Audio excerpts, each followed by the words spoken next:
क्या पाकिस्तान अपना स्वदेशी फाइटर जेट बना रहा है और चाइना को धोखा देने का प्लान बना रहा है? तो वहीं बांग्लादेश में क्या हुआ है असल में? क्या बांग्लादेश में बहुत बड़े हिस्से पर कब्जा लिया है अराकान आर्मी ने? क्या अराकान आर्मी इस एरिया में बढ़ रही है? वहीं दूसरी तरफ चाइना में अजीत डोभाल और चाइना के समकक्ष का मुलाकात किस और इशारा कर रहा है? जियोपॉलिटिक्स में बहुत कुछ चल रहा है, हमेशा की तरह जानने को मिलेगा बहुत कुछ। आइए जानते हैं इन खबरों को विस्तार से। पाकिस्तान की वायुसेना अपने लिए एक नए लड़ाकू विमान को विकसित करने के प्रयास की ओर आगे बढ़ रही है। पाकिस्तान का नया लड़ाकू विमान सिंगल इंजन पर होगा, जिसे 4.5 पीढ़ी के फाइटर प्रोग्राम के रूप में विकसित करने की योजना है। पाकिस्तान के नए जेट प्रोग्राम का डिजाइन वर्तमान में मौजूद JF-17 लड़ाकू विमान से किया गया मालूम पड़ता है। IDRW की रिपोर्ट के अनुसार इसमें reduced radar cross section feature, infrared search और ट्रैक सिस्टम और एक्टिव इलेक्ट्रॉनिक स्कैन्ड एरे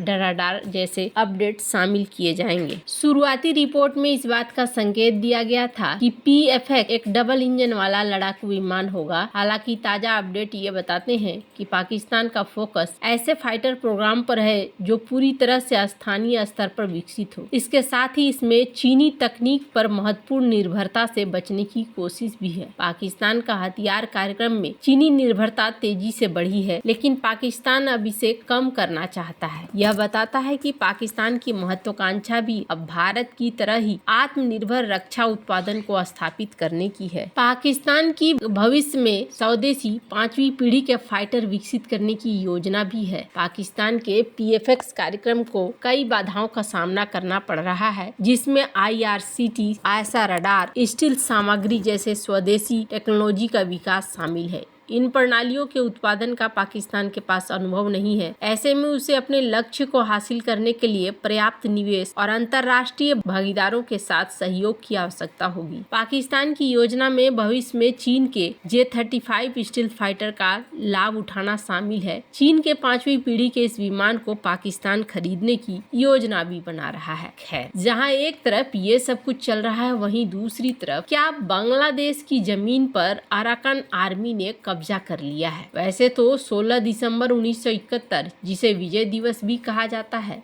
भारतीय उपमहाद्वीप के इतिहास का वो दिन है जब पाकिस्तान के 93,000 सैनिकों ने ढाका में भारतीय सेना के सामने आत्मसमर्पण किया और बांग्लादेश स्वतंत्र राष्ट्र के रूप में अस्तित्व में आया। लेकिन 54 साल बाद ये पड़ोसी अपने संप्रभुता और सुरक्षा के लिए अब तक के सबसे बड़े संकट का सामना कर रहा है। शेख हसीना के पतन के बाद बांग्लादेश म्यांमार सीमा पर तनाव अपने चरम पर पहुंच गया है। रिपोर्ट्स के मुताबिक म्यांमार की उग्रवादी अराकान आर्मी ने बांग्लादेश के टेकनाफ क्षेत्र के कुछ हिस्सों पर कब्जा कर लिया है। ये इलाका न केवल सामरिक दृष्टि से महत्वपूर्ण है, बल्कि रोहिंग्या शरणार्थी शिविरों अब बांग्लादेश के प्रसिद्ध सेंट मार्टिन आइलैंड के करीब होने के कारण और भी संवेदनशील माना जा रहा है। कहा जा रहा है कि टेकनाफ और कॉक्स बाजार के ग्राउंड जीरो से रिपोर्ट जो आई है, सीमा पर अराकान आर्मी और बांग्लादेशी बलों के बीच कई बार गोलीबारी हुई है। स्थानीय सूत्रों का कहना है कि अराकान आर्मी ने बांग्लादेशी इलाकों के कुछ हिस्सों पर कंट्रोल स्थापित कर लिया है। हालांकि बांग्लादेश सरकार ने अब तक कोई आधिकारिक बयान जारी नहीं किया है। अराकान आर्मी ने म्यांमार के रखाइन प्रांत के बड़े हिस्से पर कब्जा कर लिया। अब उनकी नजरें बांग्लादेश के सीमावर्ती इलाकों पर है। मोगडाओ जैसे क्षेत्रों में सफलता के बाद उनकी रणनीति बेहद आक्रामक हो चुकी है। कहा जा रहा है कि अराकान आर्मी बांग्लादेश की कमजोर सीमाओं का फायदा उठाकर सेंट मार्टिन आइलैंड जैसे रणनीतिक क्षेत्रों पर अपना दबदबा बढ़ाने की कोशिश में है। बांग्लादेश म्यांमार सीमा का संकट रोहिंग्या शरणार्थी के मुद्दे से भी जुड़ा है। अराकान आर्मी का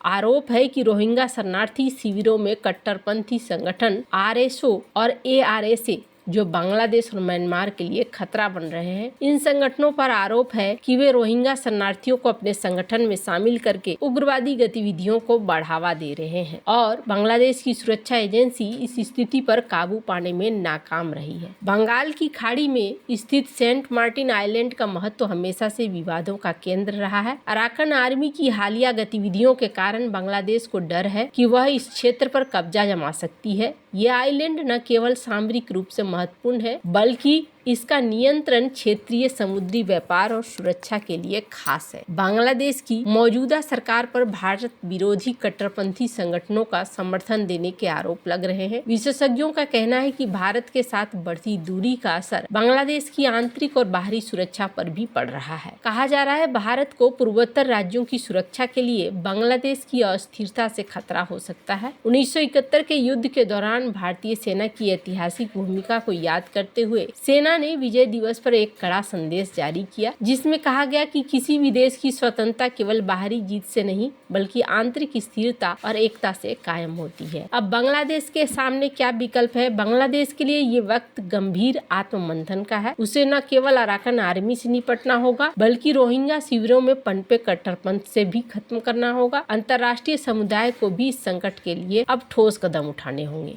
अगर हालात जल्दी नहीं सुधरे तो बांग्लादेश एक बार फिर क्षेत्रीय अस्थिरता के केंद्र में आ जाएगा। वैसे आपको बता दूं, भारत ने अभी जैसे ही इस चीज को लेकर बयान दिया, पीएम मोदी के बयान को लेकर एक रिप्लाई भी उधर से आया है और इन्होंने कहा कि भारत तो सिर्फ एक सहयोगी था, भारत ने इस चीज के लिए कोई खास काम नहीं किया है। पर इस बीच अजीत डोभाल पहुंच रहे हैं चाइना। 5 साल बाद दोनों की मीटिंग हो रही है। भारत और चीन हाल के दिनों में संबंधों को बेहतर करने के लिए उत्साह भी दिखा रहे हैं। विदेश मंत्रालय ने कहा कि दोनों पक्ष सीमा क्षेत्रों में शांति और सौहार्द के प्रबंधन पर चर्चा करेंगे। सीमा प्रश्न का निष्पक्ष, उचित और पारस्परिक रूप से स्वीकार्य समाधान भी तलाशेंगे। भारतीय प्रतिनिधि मंडल की ओर से राष्ट्रीय सुरक्षा सलाहकार अजीत डोभाल अपने चीनी समकक्ष वांग यी के साथ बातचीत करेंगे। एसआर वार्ता का अंतिम दौर दिसंबर 2019 में आयोजित दिल्ली में किया गया था। उसके बाद ये बैठक हो रही है। 23वीं बैठक 18 दिसंबर को बीजिंग में होगी और इसमें कहा गया है कि भारत चीन सीमा मुद्दे पर राष्ट्रीय सुरक्षा सलाहकार और भारत के विशेष प्रतिनिधि अजीत डोभाल 18 दिसंबर को चीनी समकक्ष वांग यी, कम्युनिस्ट पार्टी ऑफ चाइना केंद्रीय समिति के साथ 23वीं बैठक करेंगे। माना जा रहा है कि सीमा मुद्दे पर यहाँ पर बातचीत की जाएगी और अगर और भी तरह की गतिविधि और भी तरह की बातचीत होती है तो वो आने वाले समय में दिखेगी। हालांकि अराकान आर्मी जिस तरीके से आगे बढ़ रही है बांग्लादेश में, अराकान आर्मी बहुत ही जैसे जैसे ये अपनी बढ़त बढ़ा रहे हैं वैसे वैसे लग रहा है जैसे कि बहुत सारी चीजें इस क्षेत्र में अब होने वाली है। हालांकि खैर अब आने वाले समय में बहुत सारे घटनाक्रम यहाँ देखने को मिलने वाले हैं। वैसे आपको क्या लगता है इन सब मामले में? आप क्या राय है कमेंट कर जरूर बताएं। जल्द मिलते हैं अगले वीडियो में नई खबर के साथ।